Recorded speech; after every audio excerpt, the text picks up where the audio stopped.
आणि या ठिकाणी आपण पाहिलं असेल की निवडणूक प्रचार असेल किंवा निवडणुकीच्या सभा असतील, रॅल्या असतील, याच्यामध्ये आम्ही बऱ्यापैकी आघाडी घेतलेली आहे. आणि आता शेवटच्या टप्प्यामध्ये आता पर्ची वाटणे, रिक्षा लावणे, अपंग असतील, वृद्ध लोक असतील, यांना मतपतीपर्यंत आणण्याच्याकरता आमची ही बैठक होती.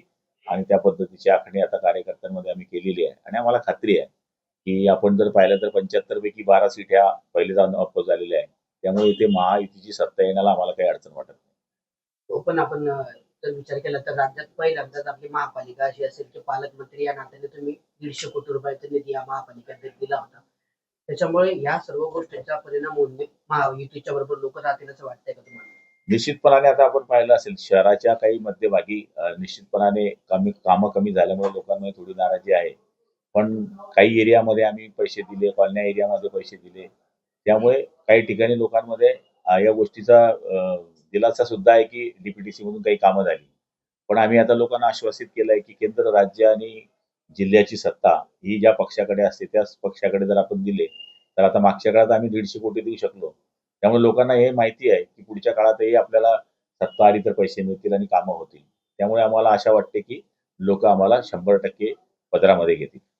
मुंबई महापालिकेची निवडणूक पण यंदा प्रतिष्ठेची झाली आहे. 2 ठाकरे बंधू विरुद्ध महायुती असा सामना पहिल्यांदाच या ठिकाणी होतोय. काय वाटतं, काय विश्वास म्हणजे काय? तिथे महायुतीचा झेंडा फडकेल.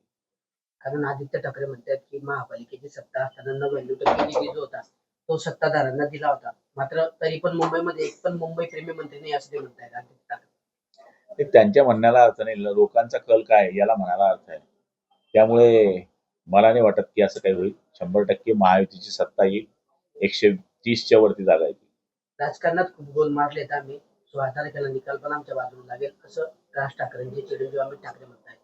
मुंबई महापालिका प्रत्येकाला वाटतं की आपली सत्ता येईल, पण शेवटी जनतेचा कल महत्वाचा आहे ना. 16 तारखेला सगळं समोर येईल. त्याच्यामध्ये मी आपल्याशी बोलेल.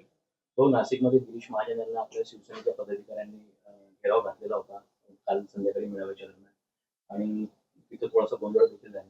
एमडी ड्रग्स असलेल्या पेडलरला त्यांनी उमेदवारी दिली त्याचा व्हिडिओ पण त्यांनी दाखवला असं तिथे त्यांना संताप व्यक्त केला लोकांनी. मला तिथलं काही माहित नाही, पण आता तिथल्या शिवसेनेच्या पदाधिकाऱ्यांनी केलं असेल तर त्यांच्यामध्ये काय असेल तथ्य. त्याच्याशिवाय या गोष्टी होत नाही. पण त्यामध्ये गिरीश महाजनांनी त्यांना काय समजवलं हे मला माहित नाही. तो एकनाथ खडसे म्हणतात की या ठिकाणी महायुतीतर्फे गुंडांना उमेदवारी देण्यात आली. आणि त्यांच्याकडे सगळे पंढरपूरचे वारकरीच आहे ना. टाळच असतो त्यांच्याकडे. केसेस ह्या वेगळ्या वेगळ्या प्रकारच्या असतात. काही लोकांवर आंदोलनाच्या केसेस आमच्या कार्यकर्त्यांवर आहे. अशा केसेसमध्ये सुद्धा तुम्ही जर गुंड म्हणत असाल तर नाथाबोनवर बी मागच्या काळात अशा केसेस झाल्या होत्या. मग ते गुंड होते का? नाही. मुख्यमंत्र्याच्या गाडीवरती आणि आम्ही एकाच वेळेस कुदलो होतो विलासराव देशमुख साहेब असताना. त्या अशा केसेस तुम्ही गुंडांच्या व्याख्येत पकडत असाल तर ही बाब चुकीची आहे.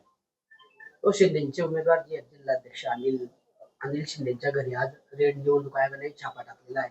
छाप्यानंतर त्यांची अचानक प्रकृती पण बिघडलेली माहिती. कोणाची? अनिल शिंदे जिल्हाध्यक्ष शिंदे सेनेचे उमेदवार. कुठले? मला नाही माहिती. मुंबई. हो ते यावेळेस जर बघितलं निवडणुकीमध्ये तर भाजप पक्ष नेहमी भाजप किंवा शिवसेना असे हिंदुत्व आपण असल्याचं सांगितलं जातं. हिंदुत्व विचार असतात. मात्र अकोट, छत्रपती संभाजीनगर आणि काही ठिकाणचा विचार केला तर एमआयएम सोबत युती केलेली आहे. अकोट मध्ये पण तसंच झालंय की 5 एमआयएमच्या नगरसेवकांनी निश्चितपणाने असं करणं चुकीचं आहे आणि त्यांनी त्याच्या पद्धतीने कारवाई केलेली आहे. आणि एमआयएम हा या विषय यायलाच नको या गटाचा मी पण आहे आणि ते पण आहे. पण जर स्थानिक आमदारांनी हे केलं असेल तर त्याच्यावर कारवाई करण्याचं आश्वासन, नोटीस त्यांना बजावण्याचं आश्वासन मुख्यमंत्री मोदयांनी दिलं आहे. आणि याच्या पुढे असं होऊ नये याची काळजी सगळ्यांनी घेतली पाहिजे असं मला वाटतं. भाजपचे प्रदेश अध्यक्ष आहेत रवींद्र चव्हाण यांनी एमआयएमच्या अधिकाऱ्यांची पाया पडतानाचा देखील एक व्हिडिओ व्हायरल होतोय. कुठेतरी एमआयएम सोबत आमची मैत्री नसल्याचं पण भाजपकडनं म्हटलं जातं. मात्र व्हिडिओ एक मोठा व्हायरल झालेला आहे. पाया पडत होते की पाया ताणत होते मला माहित नाही. तो आज थोड्यामध्ये निवडणूक आयोगाची पत्रकार परिषद आहे आणि जिल्हा परिषद पंचायत समितीच्या निवडणुकीची घोषणा होण्याची शक्यता आहे. महाराष्ट्र सुप्रीम कोर्टाचा निर्णय आपण पाहिला असेल की फेब्रुवारी 20च्या आत सगळे निकाल व्हावे. त्या आधारावर मात्र ही प्रक्रिया होणं साहजिक आहे. एकनाथ शिंदे, देवेंद्र फडणवीस, अजित पवार सत्तेसाठी काही तयार करायला एकत्र आहे. लाडल्या बहिणीला पैसे दिले मात्र बाई हा कसाही निघाला. या सरकारने 1500 रुपये दिले मात्र राज्यात महागाई वाढवली आहे असं एकनाथ खडसे म्हणतात. खडसेच आता सगळ्यांना महाग झाले. त्यामुळे त्यांनी स्वस्ताईन महागाई काहीच करू नये. शांततेत मुक्तेमध्ये दर्शन घेत राहावं. हो ते भाजपच्या अण्णामला यांनी मुंबईला बॉम्बे म्हणण्यावरून जो आहे विरोधक टीका करतायत, सत्ताधाऱ्यांमध्ये पण जुंपलेली आहे. भाजपचे आमदार परत म्हटले की आता मुंबईला बॉम्बे म्हणण्याची जी ती जुनीच सवय आहे, आता त्याच्यावरून मनसे म्हणताय मग चेन्नईला आम्ही मद्रास म्हटलं तर चालेल का? बॉम्बे म्हणणं उचित नाहीये, पण आता बाहेर राज्यातला माणूस किंवा इतरचा माणूस येऊन जर तो बोलला असेल बॉम्बे, तर त्यांनी ती दुरुस्ती केलं पाहिजे. त्याला समजवण्याचं काम आमचं सगळ्यांचं आहे. पण मुंबई ही आमची अस्मिता आहे आणि त्यांनी मुंबईच म्हटलं पाहिजे. त्याच्यावरून संजय राऊत त्यांना म्हणतायत, दोष संजय राऊतांनी संताप व्यक्त केलाय की तू गांडू आणि शंड आहेत बुवा, तुम्ही तुमच्या तोंडात बॉम्बे येतच कसं बुवा, तुम्ही तामिळनाडू कोण आहे असं ते म्हणूच नाही ना, त्यांनी पहिले या राज्यामध्ये येताना मुंबईला मुंबईच म्हटलं पाहिजे आणि या गोष्टीचे आम्ही नकार देत नाही.